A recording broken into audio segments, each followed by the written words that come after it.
Cereal, April 23rd, 2014, about 7:30 in the morning, Hermosa Beach, California. The sun is beginning to rise and there's kind of an ocean view. It will be more significant later on. And okay, now I'm going to shut this door and sit down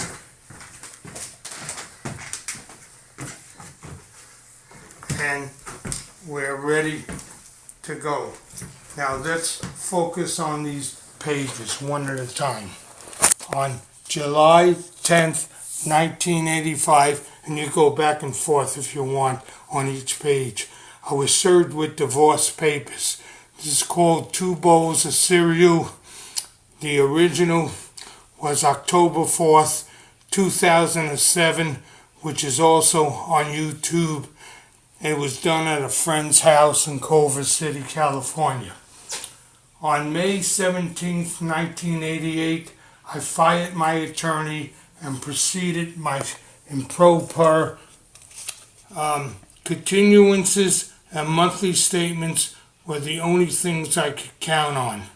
On December 19th, 1988, I was awarded sole custody of my children. On September 23rd, 1999, I was awarded $8,615.01 in back child support. I have all the court documents, transcripts, hearings, letters, memos, audio tapes, and more from 1985 to 1999. So why am I complaining about living the good life in Hermosa Beach for over 30 years? I want to try to do something good for other people.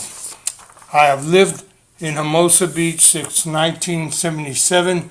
On the morning of July 10th, 1985, my 6-year-old son, Ryan, and my 4-year-old daughter, Kelly, was having Raisin Bran cereal for breakfast. My wife, Jessie, and I had an appointment to meet a divorce attorney. I left to pick up our babysitter. When I returned, my wife and kids were gone. Sitting on the kitchen counter were 2 bowls of cereal, hardly touched. Where were my children? Did my wife take them to a friend, a hotel, or worse, to a family back east? As I was driving around, the Hermosa Beach Police Department pulled me over because my wife told them I had guns in the car. The police found no guns. I had to get out of the house by the end of that night because I was served with papers. 2 days later, on July 10th, my wife leaves a note that the children would like to see you. Please call between 2 and 2:30. I still have that note. 2 days prior, my wife said I was a deadly threat with guns. She just wanted me out of the house. She then started a campaign of tormenting me, which including making the children say bizarre things to me over the phone. On one message she left on my answering machine on August 29th, 1985, Jessie tells Ryan to give Kelly the phone. Kelly says, "Hi, I'm going to stay with Daddy forever and ever until I die." In this 1-minute call, you can hear everyone as if the call was made yesterday. Instead of rolling over and giving up, I fought and I won. On August 20th, the children were 1986. The children were removed from their mother by the Department of Children's Services. Mother inflicted bruises and welts to minor's body. Every July 10th, I put out 2 bowls of cereal. Here's one of the attachments where she agrees that if I give her half of the home she's living in now, half of another property, that she would stop using corporal punishment for the place of residence and portion of a claim. This was a claim that was 100% mine. On another attachment to a court document, she did not deny that on November 1986, she locked Ryan in a dark closet while she combs Kelly's hair. She apologizes to Ryan in therapy and lets Ryan select a name for their dog. Here's Department of Children's Services, 1986, I believe, for the kids. Let me see what else. Here's more paperwork on that. Now here we have on this page from Department of Children's Services, Kelly says last year her mother took her by the head, banged her into the wall. The next page says the children did not want to tell me anything, did not want to tell their dad because they were afraid of what their mother would do to them when they visited her. Here, the detention reports. Ryan Shapiro is given to the father. Kelly Shapiro is also given to the father. Here we have other documents from the Department of Children's Services. In 2003, in El Segundo, a city 2 miles from Hermosa Beach, a man was caught and sentenced to life for shooting to death 2 police officers in 1957. The case is on the internet and has been on television, Dateline, 2020, etc. In 1987, Jessica Shapiro and I signed an agreement that she would stop physically and mentally abusing Ryan if I would give her our place of residence in Hermosa Beach. The statute of limitations has expired. Ryan and Kelly are the true owners of the property. They paid for it with years of abuse at the hands of their mother. Help me get their mother to sign the property over to them. She attends church. Maybe that will work. Let me hear your ideas. It's never too late. Joel Shapiro, RE broker, flight instructor at hotmail.com, 310-374-6605. Here's one of the transcripts from October 5th, 1988. The court says, let's see what we have there. This is a contempt. My wife's attorney says contempt in order to show cause. Are the children in the court? Yes. I don't know, the wife's attorney, I don't know if I'm in favor of that, but they are here. The court says, and that's why I brought him, the kids have the right to know the truth and hear the truth from the witness stand instead of relying upon gossip, slander, rumors, or whisper. Page 3, nothing of, in my opinion, of importance. Page 4, this is essentially a criminal matter, Mr. Shapiro, the judge tells me.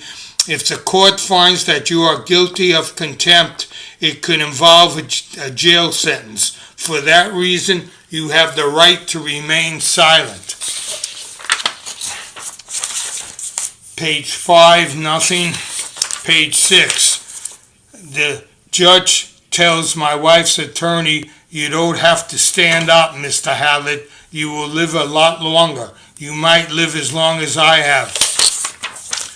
Page 7, nothing I consider important. Page 8, nothing of importance.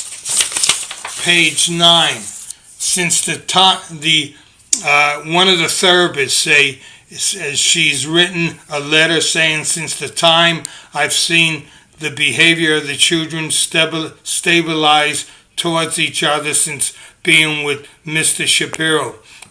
She also writes they cooperate more with their father.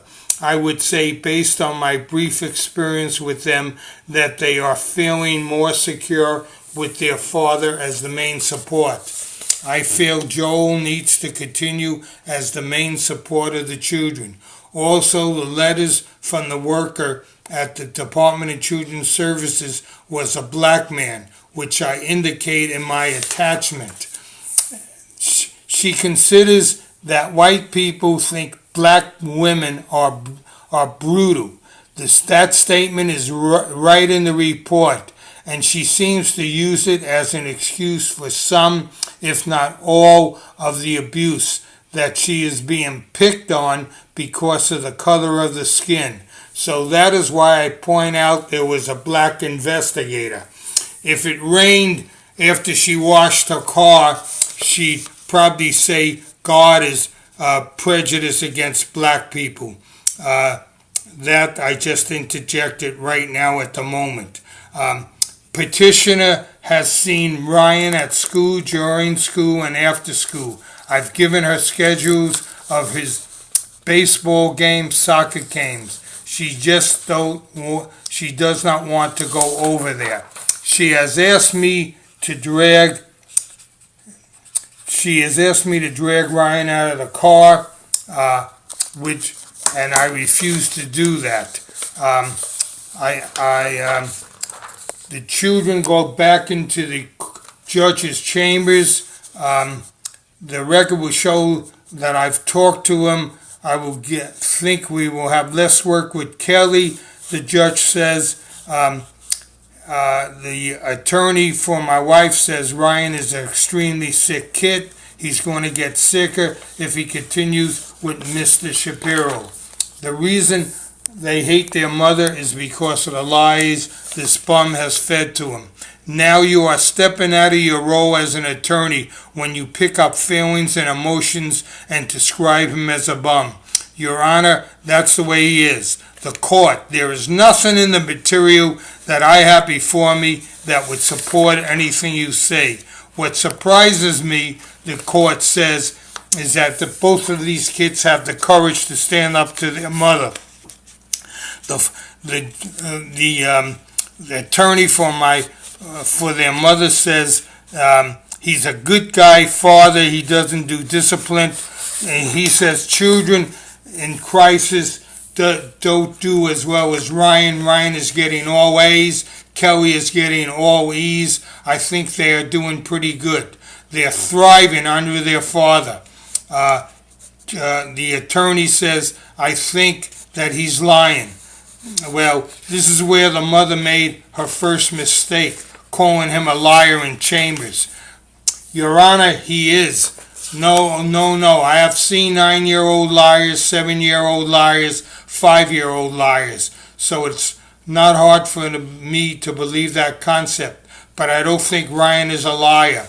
To Kelly, here's an article that the mother gave Kelly to read in class, and the teacher intercepted it. It's about a father who killed his wife and children. The court continues this to the 19th December, 9 o'clock, and the court says that the court will not order visitation for Ryan. And that's one transcript. We have many more. Call me, let me know if you want additional information. If I could help you, give you support in any way I can. But again, I'm not an attorney. I can only give you moral, inspirational, as I said in my first 2 bowls of cereal. There will be another update in the future. Call me, email me. Thank you very much. Finished.